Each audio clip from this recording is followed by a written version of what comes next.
Bwana, hii ni sauti ya Rafael Saitoti katika Masai TV ambaye niko katika mkoa wa Morogoro, Tanzania pamoja na Dar es Salaam. Leo nakuletea mikoa mbalimbali ambao wameandamana kwa ajili ya kupinga uchaguzi unaendelea nchini Tanzania. Katika jiji la Dar es Salaam pamoja na Morogoro pamoja na Dodoma wameshaweka mikakati sawa kwa ajili ya kuandamana kwa ajili ya kukataa uchaguzi.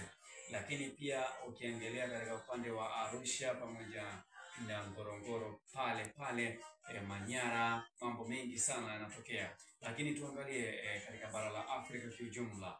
Kenya, Uganda pamoja na Burkina Faso, Rwanda wameshaweka mikakati yao sawa kwa ajili ya kuiboresha kampeni mpya na katiba mpya katika bara la Afrika. Kiujumla tukiangalia Burkina Faso wamepiga hatua kwa namna moja ama nyingine kwa kuwa wamempata yule sahihi ambaye anakuwa anasikiliza wananchi wake shida zao kiujumla. Asante sana.